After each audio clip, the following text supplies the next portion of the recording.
네, 굿모닝.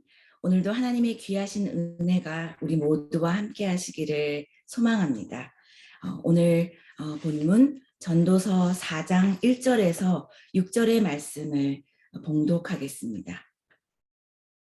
내가 다시 해 아래에서 행하는 모든 학대를 살펴보았도다. 보라, 학대받는 자들의 눈물이로다. 그들에게 위로자가 없도다. 그들을 학대하는 자들의 손에는 권세가 있으나 그들에게는 위로자가 없도다.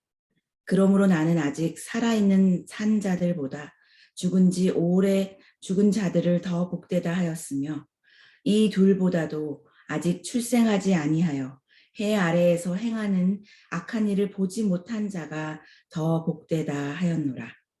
내가 또 본즉 사람이 모든 수고와 모든 재주로 말미암아 이웃에게 시기를 받으니 이것도 헛되어 바람을 잡는 것이로다. 우매자는 팔짱을 끼고 있으면서 자기의 몸만 축내는도다. 두 손에 가득하고 수고하며 바람을 잡는 것보다 한 손에만 가득하고 평온함이 더 나으니라. 내가 또다시 해 아래서 헛된 것을 보았도다. 어떤 사람은 아들도 없고 형제도 없이 홀로 있으나 그의 모든 수고에는 끝이 없도다. 또 비록 그의 눈은 부요를 족하게 여기지 아니하면서 이르기를 내가 누구를 위하여는 이같이 수고하고 나를 위하여는 행복을 누리지 못하게 하는가 하여도 이것도 헛되어 불행한 노고로다. 두 사람이 한 사람보다 나음은 그들이 수고함으로 좋은 상을 얻을 것임이라. 혹시 그들이 넘어지면 하나가 그 동물을 붙들어 일으키려니와 홀로 있어 넘어지고 붙들어 일으킬 자가 없는 자에게는 화가 있으리라. 또 두 사람이 함께 누우면 따뜻하거니와 한 사람이면 어찌 따뜻하랴. 한 사람이면 패하겠거니와 두 사람이면 맞설 수 있냐니 세 겹줄은 쉽게 끊어지지 아니하느니라. 가난하여도 지혜로운 젊은이가 늙고 둔하여 경고를 더 받을 줄 모르는 왕보다 나으니 그는 자기의 나라에서 가난하게 태어났을지라도 감옥에서 나와 왕이 되었음이니라.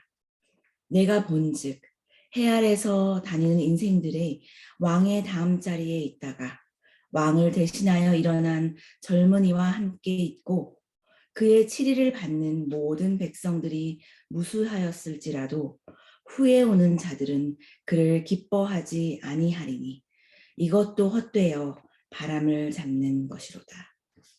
아멘. 네, 전도서의 그 저자로 간주되어지는 다윗의 아들 예루살렘의 왕 솔로몬은 하나님께로부터 지혜의 축복을 받은 왕이었습니다. 그 지혜로 인해서 큰 명성을 누리고 또 사람들로부터 칭송을 받고 높임을 받았지만 인생의 끝자락에서 그동안의 그 사람의 수고와 노력이 바람을 잡으려는 것과 같이 허무한 것일 수도 있다라는 것을 깨닫게 된 것입니다. 그의 그 지혜로 이스라엘을 다스리고 또 온 세상을 통치하는 것 같은 그런 권세를 누렸지만 결국 모든 인생의 통치자가 되시는 하나님의 눈으로 세상을 바라볼 때 하나님 외에는 아무것도 영원한 것이 없고 또 아무것도 선한 것이 없다라는 것을 통감하게 된 것입니다. 그리고 하나님의 눈으로 백성들을 바라보고 세상을 다시 바라보니 인생에 대한 그런 그의 관점이 바뀌게 되었다고 말하고 있습니다. 오늘 본문은 내가 다시라는 말로 시작하면서 1절 말씀을 읽어보면은 내가 다시 해 아래에서 행하는 모든 학대를 살펴보았다라고 말하고 있습니다. 그가 학대를 받는 사람, 또 그런 사람으로부터 부당한 고통을 받는 그런 당하는 자가 많음을 깨닫게 되어서 그들을 관심 있게 다시 살펴보게 된 것입니다. 그런 자들을 살펴보았더니 학대받는 자들의 그 눈물이 끊이지 않더라는 것을 알게 되었습니다. 그렇게 고통 가운데 눈물을 흘리며 괴로움 가운데 있는 사람들이 많은데 그 사람들을 보니 그러한 사람들은 많지만 고통을 당하고 있는 사람들은 많지만 그들을 진심으로 위로하고 또 그들을 보살피며 보호하는 그런 자들은 없다라는 것을 깨닫게 되었다는 것입니다. 학대를 당하는 자가 많다라고 말하고 있는데 학대라고 하면 너무 강한 그런 어조의 단어일 수 있지만 개인의 뜻을 존중하지 않는 그런 억압, 개인의 뜻을 존중하지 않는, 개인의 인격을 하지 않는 그런 압제, 부당한 대우, 부조리, 이러한 것이 모두 어떤 차원의 학대라는 의미로 생각할 때에 우리 주변에서도 이와 같은 일이 비일비재하게 일어나고 있다는 것을 알 수 있습니다. 고대 사회에서는 압제, 학대, 억압 이런 것을 생각할 때에 왕과 백성의 관계에서 또 종과 주인의 관계에서 권력 있는 자가 권력 아래에 있는 자들에게 그런 억압을 행사하는 그런 경우를 떠올릴 수가 있겠지만 현대를 살아가는 그런 우리 일상을 보면 어쩌면 우리의 가지고 있는 많은 관계에서 그런 억압들은 일어날 수도 있다라는 것을 기억해야 합니다. 우리가 부모라면 부모와 자식과의 관계에서, 우리가 부부라면 아내와 남편과의 관계에서, 또 우리가 선생이라면 선생과 그 학생과의 관계에서, 또 우리가 목회자라면 목회자와 성도의 그런 관계 안에서, 이런 모든 관계 안에서 우리가 누군가에게 압제를 가할 수 있는 그런 위치에도 있을 수 있다는 것을 늘 기억해야 할 것입니다. 전도자는 이런 세상살이에서 사람들이 경험하는 이 학대, 압제를 생각할 때 그것이 얼마나 사람에게 고통스러운 일인가 하는 것을 공감하면서 어찌 생각하면 이런 고통을 생각할 때에 차라리 그러면 오래전에 이 세상을 떠난 사람들이 복된 것이 아닌가. 차라리 그러면 이 세상에 태어나지 않은 그런 생명들이 더 복된 것이 아닌가. 왜냐하면 그들이 이런 고통을 겪지 않아도 되고 이런 학대를 경험하지 않아도 된다 하면 오히려 그들의 그러한 인생들이 더 복된 것이 아닌가 하고 말하고 있습니다. 이런 고통이 또 이 세상에 있다 할지라도 만약 그들의 마음을 위로할 수가 있는, 그들의 눈물을 닦아줄 수가 있는 위로자가 있다면 그들의 삶이 좀 더 위로를 받으며 나을 수 있었을 텐데 우리가 또 그들의 마음에, 그들의 고통에 귀를 기울이면서 그들의 고통을 덜어줄 수도 있었을 텐데 하면서 이 세상에는 권력을 가지려고 하는 사람은 많지만 위로자가 되어주려고 하는 사람이 없더라고 하면서 오히려 우리가 진정한 위로자가 되어 주어야 하지 않을까 하는 그러한 묵상을 하고 있는 것입니다. 또 이 전도자가 인생들을 돌아보았을 때에 재주가 많은 것도 헛된 것이더라 하고 말하고 있습니다.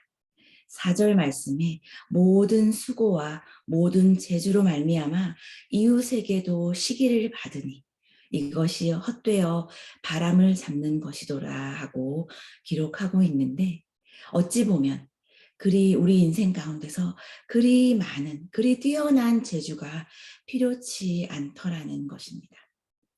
과한 재주로 인해서 오히려 이웃들에게, 오히려 사람들에게 많은 시기를 받게 되기도 하고 또 그로 인해서 괴로움을 또 견디어야 할 때도 있다 보니 그런 세상의 성공을 위해서 나의 재주를 갈고 닦으면서 무리하게 높아지려고 수고하고 애쓸 일은 아니더라는 것입니다. 차라리 우리 두 손 가득하게 그런 넘치는 재주가 있고 많은 소득이 있는 것보다도 조금은 부족하더라도 그저 한 손에 적당한 재주, 적당한 소득을 누리면서 평온한 마음으로 살아가는 것이 더 나을 수 있다라는 그런 말을 하고 있는 것입니다. 인생에서 성공을 쫓아가면서 그 성공을 쫓아가려고 한다면 그것은 끝이 없는 길인데 결국은 그 허무한 목표를 향해 달려가면서 많은 것들은 우리 주변에 많은 귀한 것들을 잃는 것보다는 평온한 마음으로 살아갈 수 있는 그런 지혜로움이 더 필요하다라는 그런 말을 하고 있습니다. 수고 또한 그렇다는 것입니다. 우리의 욕심은 끝이 없는 것이어서 우리가 가진 것에 만족하지 못하고 또 족하게 여기지 못하면서 누가 강요하는 것도 아닌데 스스로 그 수고로움을 자처하면서 달리고 달리면서 어느 순간 내가 무엇 때문에 누구 때문에 이렇게 수고하고 있는가 이런 애를 쓰고 있는가 하면서 불행한 자신을 발견하게 된다는 것입니다. 어떤 사람은 딱히 부양해야 할 그런 큰 가족이 있는 것도 아닌데 또 나의 도움이 반드시 필요하거나 내가 꼭 책임을 져야 하는 그런 자식이나 가족이 있는 것도 아닌데 과하게 수고하는 삶을 애쓰며 살아가다가 그의 인생 끝에는 결국 불행한 수고를 하였구나. 내가 행복하지 않았구나. 내가 오히려 불행한 인생을 살았구나 하며 그의 삶을 종결하는 그런 사람들도 있더라 하는 것입니다. 그러니 큰 재주를 쫓아가고 쫓아가는 것보다 큰 수고를 헛되이 쫓아가며 달려가는 것보다 무엇이 더 유익하겠나 하는 것입니다. 무엇이 우리 삶에 더 필요한 것일까 하는 것입니다. 어떤 것이 우리의 삶에 더 값지고 또 더 행복한 것인가 생각해 보면 그것은 나와 함께할 동반자라는 것입니다. 9절 말씀에 두 사람이 한 사람보다 나음은 그들이 수고함으로 좋은 상을 얻을 것임이라 하고 말하고 있습니다. 나와 함께하는 이 사람, 나와 함께하는 사람은 나의 배우자일 수도 있고 나의 친구일 수도 있고 또 나와 같은 방향을 향해서 걷고 있는 그런 동반자가 될 수 있습니다. 인생길이 멀고도 때로는 험한데 홀로 가는 것보다는 마음을 함께 나눌 사람이 있을 때 그 힘을 합쳐서 더 좋은 성과를, 더 좋은, 더 아름다운 결과를 낼 수도 있다는 것입니다. 그런 동반자는 어려울 때에 힘이 될 수가 있고 또 넘어질 때에 붙잡아 줄 수도 있고 인생길에서 서로에게 그런 버팀목이 되어줄 수 있다는 것입니다.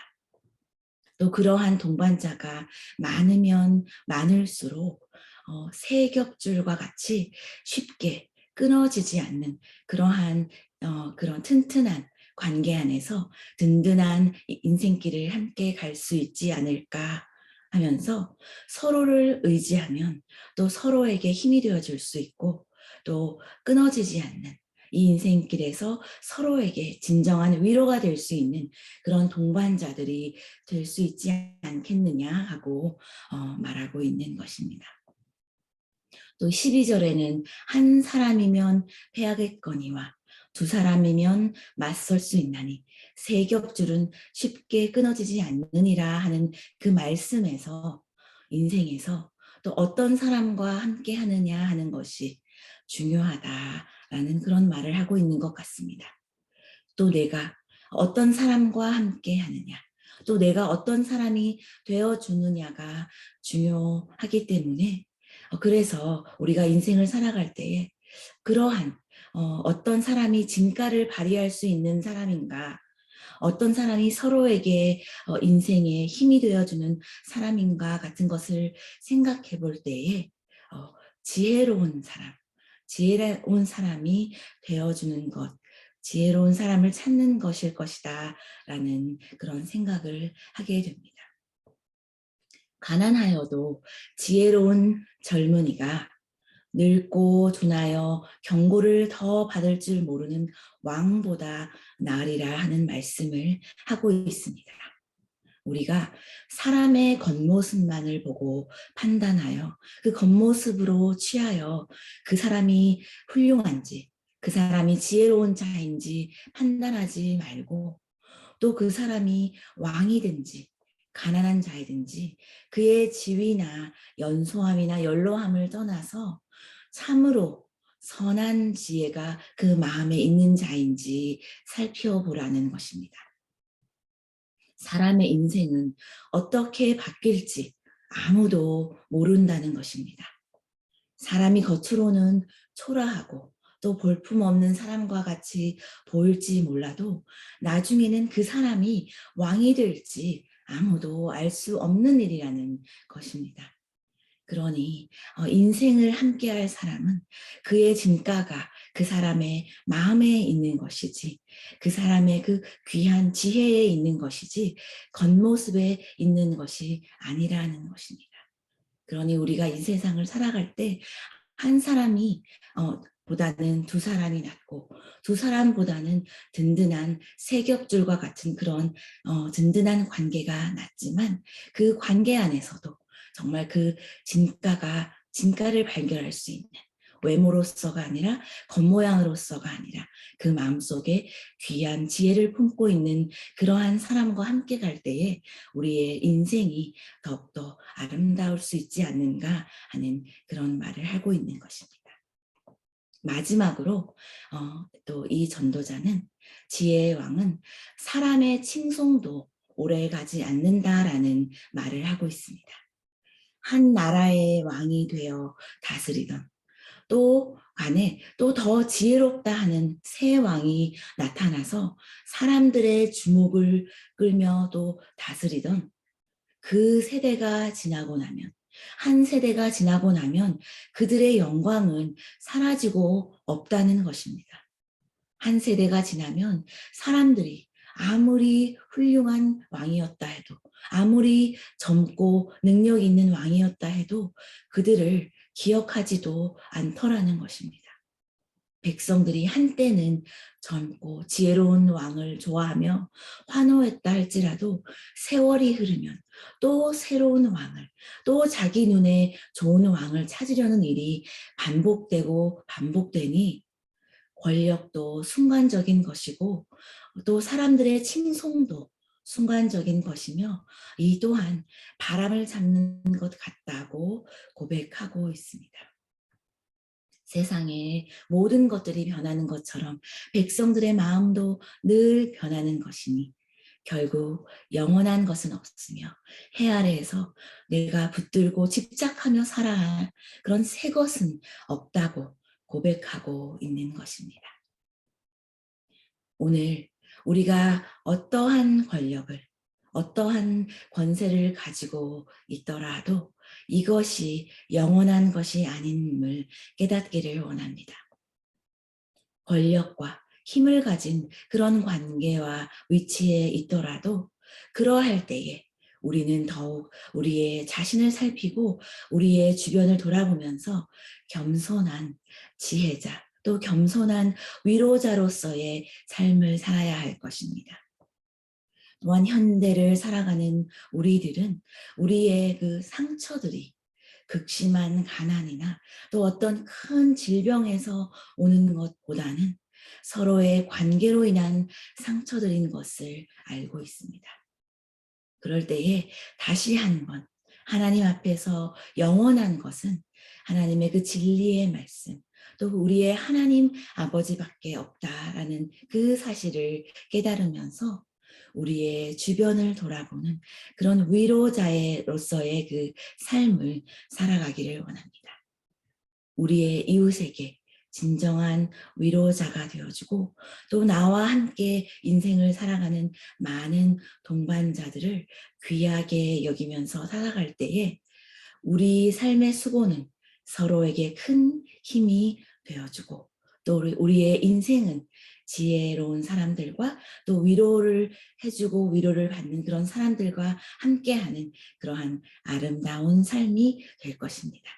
오늘도 그러한 지혜로 이 세상을 살아가는 우리 모두가 되시기를 축복합니다. 기도하시겠습니다. 사랑의 하나님, 감사를 드립니다. 언제나 우리의 마음을 돌보시고 위로하시는 하나님이 계시기에 우리가 다시 한번 힘을 얻습니다. 우리의 아픈 상처들이 우리의 삶을 억누르지 않게 하시고 하나님의 세심한 만지심으로 새롭게 치유되어 하나님이 기뻐하시는 삶을 살아갈 수 있도록 축복하여 주시옵소서. 하나님이 우리의 위로자가 되어주신 것처럼 우리도 위로하는 자로 우리의 인생을 살아갈 수 있도록 축복하여 주시옵소서. 예수님의 이름으로 기도합니다. 아멘. 기도의 제목을 나누겠습니다. 오늘 말씀을 기억하면서 우리가 위로하는 자의 삶을 살 수 있도록 기도하기를 원합니다. 이번 주일 예배를 위해서 기도하기를 원합니다. 이번 주일 예배에는 특별히 세례와 성찬이 있습니다. 하나님 안에 믿음의 자녀로 양육을 하고 또 하나님 안에 믿음의 자녀로 살아가고 구원받은 백성들로서 또 성찬을 받으며 감사가 넘치는 예배가 될 수 있도록 기도해 주시기를 원합니다. 또한 고통 가운데 계신 많은 환우들, 많은 성도님들을 위해서 기도해 주시기를 원합니다. 분들이 주님 안에서 새 힘을 얻을 수 있도록 또 건강을 회복할 수 있도록 삶의 용기를 회복할 수 있도록 기도해 주시기를 원합니다. 다 함께 기도하시면서 일상으로 나아가시겠습니다.